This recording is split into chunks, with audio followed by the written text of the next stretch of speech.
मेरा शौहर घर पर एक नौजवान मुलाजिम ले आया जो देखने में इंतहा दिलकश था। मैं जैसे ही इसे देखती तो मेरी रगों में गर्म लहर दौड़ जाती। इसकी जवानी देखकर मेरा दिल धड़कता था। पहली ही मुलाकात में मेरा दिल इस पर आ गया था। जब वह नहाने जाता तो मैं छुपकर इसे देखती रहती। इसे देखकर मेरा दिल अबकिना हो जाता। जी चाहता कि इसे बाहों में भरकर सारी हुदूद तोड़ दूं। आखिर में क्या करती वो था ही इतना पुअज़िज़ कि मेरी निगाहें इससे नहीं हटती थी। ऊपर से कम उम्र भी था। एक रात मेरा पति घर पर नहीं था। मैं मौके पाकर मुलाजिम के कमरे में दाखिल हो गई। जैसे ही उसके बिस्तर पर लेटी तो मुलाजिम ने मेरी ऐसी हालत की कि मेरी सारी तमन्ना।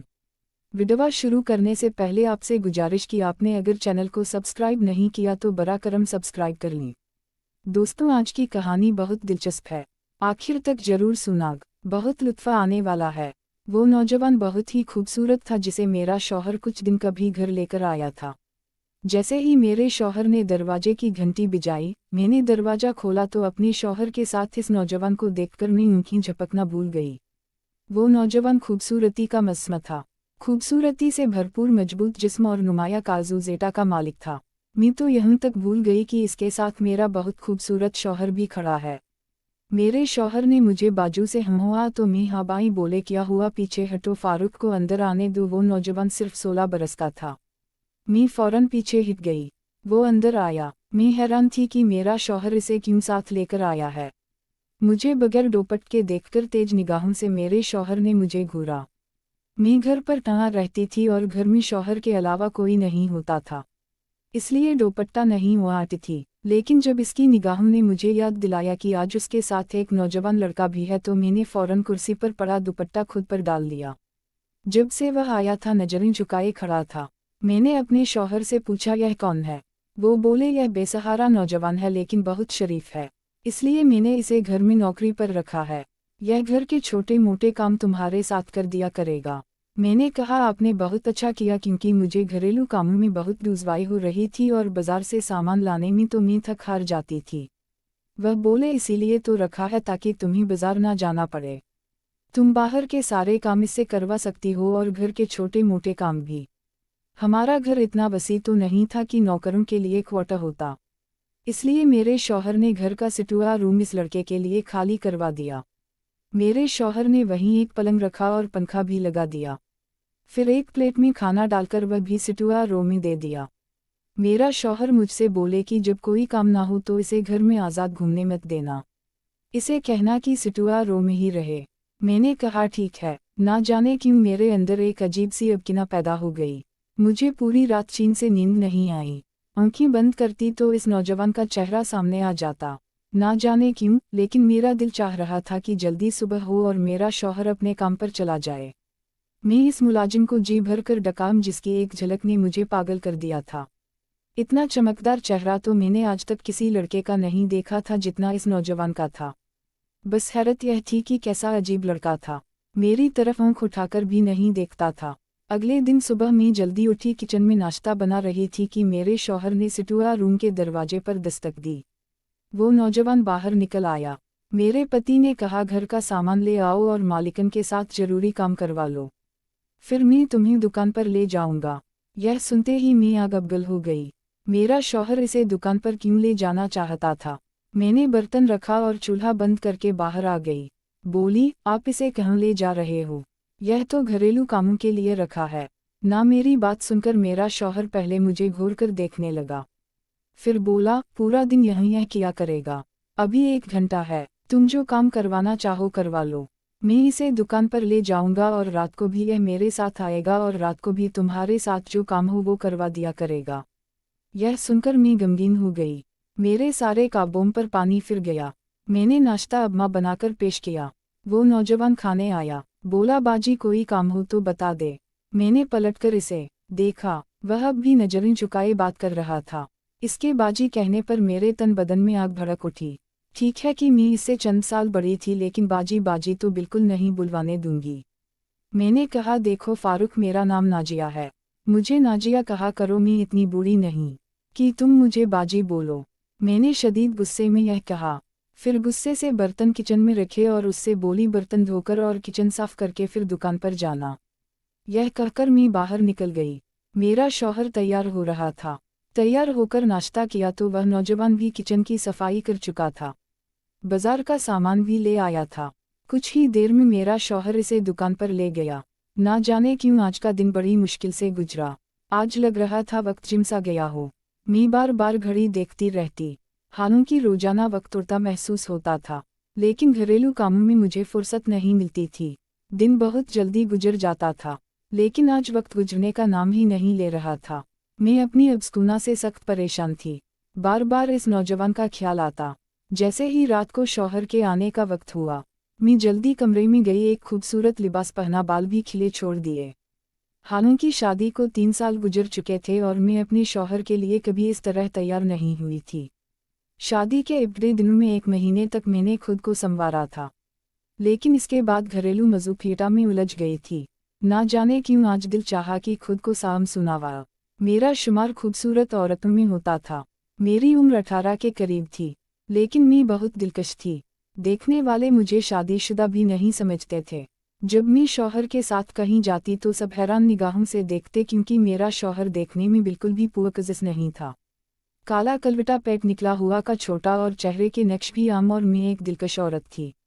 इसलिए अपने मुलाजिम की खूबसूरती देखकर मेरी दबी तमन्ना भड़क उठी। जैसे ही रात को मेरा शौहर घर आया, मुझे देखकर हैरान हुआ, लेकिन मेरी निगाहें तो इस नौजवान पर जिमी थी। पूरा दिन ना जाने कैसे काटा था, लेकिन वह बड़ा शख्स था। एक नज़र भरकर भी मुझे नहीं देखा, और यह बात मुझे अंदर से और ज़्यादा अबकिना कर रही थी। बल्कि मेरा शौहर मुझे देखकर बहुत खुश हुआ। खाना खाने के बाद बोला, वह नाजिया, आज तुम्हें लंबे ड्राइव पर ले जाता हो, तुम बहुत खूबसूरत लग रही हो। लेकिन मैं इसके लिए सजी ही कब थी जिसके लिए यह सब तैयारी की थी। इसने तो एक पिल भर भी नहीं देखा। मैं चाहती थी वह मुझे देखे और होश खो दे, क्योंकि मैं भी इससे कम ना थी। लेकिन वह सीधा सिटुआ रोमी चला गया। मैंने शौहर से कहा, सर में दर्द है, कहीं नहीं जाना। यह कहकर कमरे में चली गई। अब दिल्ली से चूड़ियाँ उतारी, ड्रेसिंग टेबल पर रखे, जेवर उतारा, बालों का जोड़ा बनाकर क्लिप लगा दिया, कपड़े भी बदल लिए। गुस्से में आकर मुंह धोया, सारा मेकअप साफ किया। किस तरह इस नौजवान को अपनी तरफ खींचो। मेरे दिमाग में बस एक तकबीर आई। शौहर के उठने से पहले मैं छत पर चली गई। डेल कपड़े उतारे और कपड़े उतारते हुए जानबूझकर पाँव मोड़ लिया। चूना ना बना सकी और धड़ाम से सीढ़ियों से गिर पड़ी। पाँव पर शदीद चोट आ गई। घटना भी सूझ गया। मैं रोने चलाने लगी। मेरा शौहर और वो नौजवान लड़का दोनों कमरों से निकले। सीढ़ियों के नीचे देखा तो बोले, क्या हुआ नाजिया? मैंने कहा, पाँव टूट गया है। जब वो मुझे खड़ा करने लगे तो मेरी चीखें निकलने लगे। मैं वाकई पाँव की हड्डी तोड़ चुकी थी। मेरा शौहर मुझे सहारा देते हुए गाड़ी में बिठाकर अस्पताल ले गया। डॉक्टर ने बताया हड्डी टूट गई है, प्लास्टर बांध दिया और मैं बेड पर लेट गई। मेरा पति बहुत परेशान था। बोला, अब मैं काम पर कैसे जाऊँ? ऐसा करता हूँ, इस लड़के को भेज देता हूँ। फिर बोला, इसे दुकान पर गए कितने दिन हुए हैं, इसे दुकानदारी का इल्म भी नहीं। मैंने कहा, अब दुकान पर जाएं, इस लड़के को यहीं छोड़ जाए। अगर मुझे कुछ चाहिए होगा तो इसे बता दूंगी। मेरा शौहर मेरी बात मान गया। वो काम पर चला गया। अब मैं बहुत खुश थी। हालांकि पाँव से दर्द की लहरें उठ रही थी। घटना मुकम्मल सूझ गया था। मैं हिल भी नहीं सकती थी, लेकिन दिल बेफिक्र था। पत्ती के जाते ही मैं इस नौजवान को पुकारने लगी और साथ ही दुपट्टा उतारकर सोफे पर फेंक दिया। जैसे ही वह कमरे में आया, नजरें झुकाए बोला, जी बताइए। मैं चाहती थी वह मेरे हसन को देखे और मेरी तरह आशिक बन जाए। मैंने कहा, उधर आओ। वह करीब आया, बोला, क्या चाहिए आपको? वैसे मैंने खाना बना दिया है, मुझे खाना पकाना भी नहीं आता था और किचन के साथ घर की सफाई भी कर दी है। मैंने कहा, उधर बैठो। यह सुनकर उसकी नज़रें मुझ पर पड़ी, लेकिन फ़ौरन फेरने और चंद कदम पीछे हट गया। बोला, अगर कुछ चाहिए तो बता दी। यह सुनकर मुझे सख्त गुस्सा आया। मैंने कहा, पाँव में शदीद दर्द है और कमरे में घुटन हो रही है, मुझे सहने बैठना है, सहारा देकर बाहर बिठा दो। मैं चाहती थी वो करीब आए। यह सुनकर वो हैरान हुआ। बोला, मैं ऐसा नहीं कर सकता, रात को साहिब आएंगे तो वह बिठा देंगे। यह कहकर कमरे से निकल गया। मुझे इस पर जी भरकर गुस्सा आया। वो समझता क्या है, जितना मैं इसके करीब जाने के बहाने ढूंढती थी। वो मुझसे इतना कतराता था, लेकिन एक बार मुझे मौका मिल ही गया। जैसे ही मेरा शौहर काम के लिए निकला, मैं जानबूझकर चलाने लगी, जैसे गिर गई हो। बेड का सहारा लेकर जमीन पर बैठी और एक तकिया भी एक तरफ फेंक दिया, जैसे बेड से गिर गई हो। फारूक जैसे ही कमरे में आया, मैं चलाने रोने का ड्रामा करने लगी। वह करीब आया। माबूआना, इसे मुझे सहारा देना पड़ा। जैसे ही इसने मेरे बाजू अपने कंधे पर रखा और कमर पर हाथ रखकर उठाने लगा, मैंने फौरन सारा वजन इस पर छोड़ दिया और ऐसा नाटक किया जैसे गिरने वाली हो। मैंने इसे खूब झककर अपनी बाहों में ले लिया था। वह थोड़ा घबरा गया। इसकी इस हरकत पर मेरा दिल खूब जल उठा, लेकिन मैं बहुत खुश थी। मैं तो यही चाहती थी। इसने मुझे बेड पर बिठा दिया। फिर तो मैंने यह तरीका अपना लिया। बार बार इसे पुकारती वो। बेचारा माबूआना सहारा देता और फिर एक मर्द के दिल में जब कोई औरत इतना करीब आ जाए तो कुछ ना कुछ हलचल जरूर शुरू होती है। मेरा शौहर मेरा ख्याल रखने के लिए इसे सुबह से शाम तक मेरे पास छोड़कर जाता था, जो मेरे लिए बहुत अच्छा था। फारूक अपने काम से पाग होकर जैसे ही नहाने बाद रूम जाता तो मैं छुपकर देखती। कभी वह रूम में कपड़े बदलता तो मैं चुपके कदमों से इसके रूम के बाहर खड़ी हो जाती। इसे देखकर मेरा दिल बेकाबू हो जाता। जी चाहता इसे सीने से लगाकर सारी हदें तोड़ दूं। असल में जब इंसान को वह चीज़ ना मिले जिसकी इसे शदीद ख्वाहिश हो तो वह चीज़ इसे तंग करने लगती है। मेरा भी यही हाल था। मेरी शादी को 5 साल गुजर चुके थे लेकिन औलाद नहीं हुई थी। मेरे शौहर ने आज तक इस बात का ताना नहीं दिया था। मैं एक दिलकश लड़की थी, इसलिए जब भी किसी महफिल में जाती तो नौजवान पुअकज़िस लड़कों को देखकर मेरी नज़रें उन्हीं पर जिम जाती थी। खूबसूरत नौजवान लड़कों को देखकर मुझे अपने साथ बैठा शौहर बहुत बुरा लगता। कभी लगता कि जज्बात में आकर गलत फैसला कर लिया। मैंने सिर्फ दौलत देखी क्योंकि मेरे माँ बाप के घर में पैसे की शदीद कमी थी। इस वक्त मुझे लगा कि पैसा होगा तो जिंदगी के सारे मजे मिल जाएंगे, तो यह ख्वाहिश भी खत्म हो जाएगी। मेरा शौहर पुअकज़िस नहीं था। अब इंसान को सब कुछ तो नहीं मिलता। मुझे लगा वक्त गुजरने के साथ यह तमन्ना खत्म हो जाएगी, लेकिन ऐसा ना हुआ। मुझे कभी शौहर अच्छा ना लगा। यह था कि मैं एक अच्छे बड़े घर में रहती थी। कमरे में एयर कंडीशनर था, काई पाई की हर चीज़ मौजूद, पैसा का आंकड़ में सोचना ना पड़ता। लेकिन मुझे शौहर की सोबत से घुटन होती। वो मुझे बिल्कुल अच्छा ना लगता।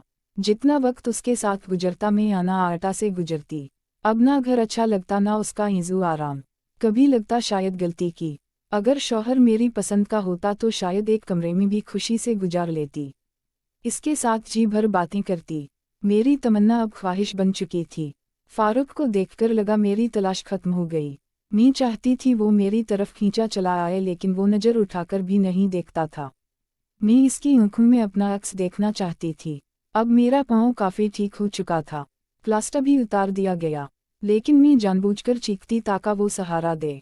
मेरा शौहर बोला, मैं तुम्हें एक सटक ला देता हूँ, इससे चलना आसान हो जाएगा, और डॉक्टर ने कहा है तुम पाँव पर वजन डाल सकती हो। मैंने गुस्से से शौहर की तरफ देखा। बोली, डॉक्टर को क्या पता मेरी तकलीफ क्या है। इसका किया है वह जो चाहे कहेगा, लेकिन यह ड्रामा भी मैं कब तक कर सकती थी। मैं शौहर से पीछा काटना चाहती थी। एक बार जब फारूक फ़ोन पर किसी से बात कर रहा था तो वह मशगूल था। मेरा पाँव अब चलने के काबिल था। मैं धीरे धीरे किचन के दरवाजे तक गई। इसकी बातें सुनने लगी। वह कह रहा था, मैं बहुत जल्द मुँह को तुम्हारे घर भेज दूंगा। अब मेरी नौकरी पक्की हो गई है। तुम्हारा बाप अब इनकार ना कर सकेगा। मैंने बहुत बड़ी रकम दी है। शादी करके तुम्हें शहर ले आऊँगा। यह सुनते ही मेरे होश उड़ गए। मैं तो फारूक से शदीद मोहब्बत करने लगी थी। इससे जुदा ना हो सकती थी। मैं चाहती थी वह मुझसे प्यार करे, लेकिन वो शायद किसी और लड़की के पीछे था।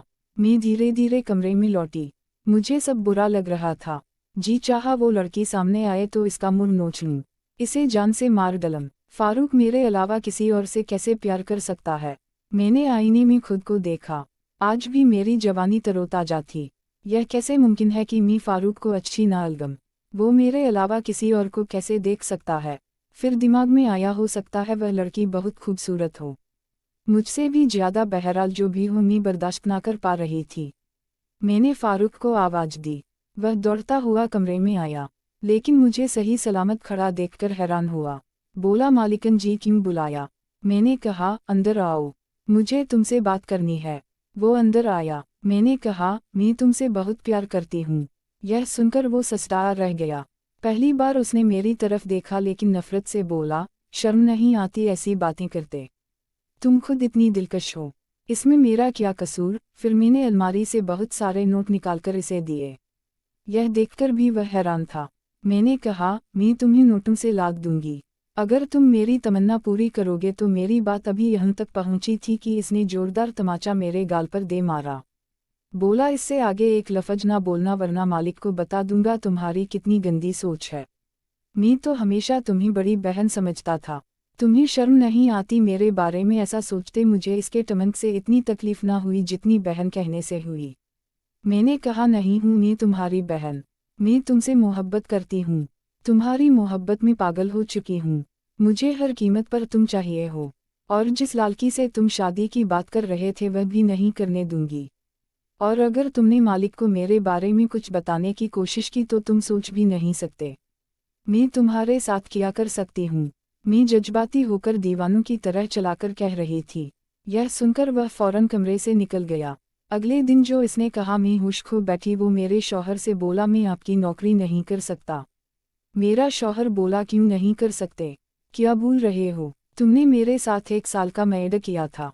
मेरा पति बोला, इस दिन तुम रो रहे थे, हाथ जोड़ रहे थे कि नौकरी दे दो, और अभी 2 महीने भी नहीं गुजरे। वो बोला, वजह नहीं बता सकता। मेरा शौहर बोला, ठीक है, जो पैसे एडवांस दिए थे वापस कर दो, पूरे 2 लाख की रकम यूं ही नहीं दे सकता कि तुम 2 महीने में नौकरी छोड़ दो। मैंने तुम्हें घर पर इसलिए रखा था कि तुम शरीफ लड़के हो। तुम्हारे होते हुए मुझे फिक्र ना थी कि मेरी बीवी अकेली है। तुम पर भरोसा था इसीलिए नौकरी दी, और वैसे भी मैं कल शहर से बाहर जा रहा हूँ, 2 दिन बाद वापस आऊँगा, इसलिए 2 दिन तुम्हें छुट्टी नहीं दे सकता। वापस आकर चले जाना और रकम वापस कर देना। मेरा शौहर 2 दिन के लिए बाहर जा रहा था। यह सुनकर मैं बहुत खुश हो गई। उन 2 दिनों में मैं फारूक से हर तमन्ना पूरी करवा सकती थी। फारूक यह सुनकर सख्त परेशान हुआ। अगले दिन मैंने शौहर का बैग तैयार किया। वह बोला, इसका ख्याल रखना कहीं भागने की कोशिश ना करें। पूरे 2 लाख एडवांस ले चुका है, इसे शदीद ज़रूरत थी। इसका ताया इसकी कज़िन की शादी किसी और से करा देता। 2 लाख देकर ही इसने रिश्ता पक्का किया था। मुझे अब समझ आया कि वह यहाँ क्यों काम कर रहा था। फारूक दुकान पर चला गया। रात को लूटा तो मैं छोटी सी नाइफ पहनकर उसके सामने खड़ी थी। मुझे देखकर उसने नज़रें फेर ली। मैं खूब सजी हुई थी। वह सीधा सिटुआ रूम में चला गया और अंदर से दरवाज़ा बंद कर लिया। यह देखकर मुझे सख्त गुस्सा आया। मैंने कहा, दरवाज़ा खोलो। वह बोला, अब यहाँ से चली जाओ। मैं दरवाज़ा नहीं खोलूँगा। बाहर खड़ी काफ़ी देर दरवाज़ा बजाती रही, लेकिन इसने ना खोला। मैं थक कर अपने कमरे में आ गई। मुझे इस पर शदीद गुस्सा आ रहा था। रात सुबह के 3 बजे दिमाग में ख्याल आया कि सिटुआ रूम की चाबी तो मेरे पास है।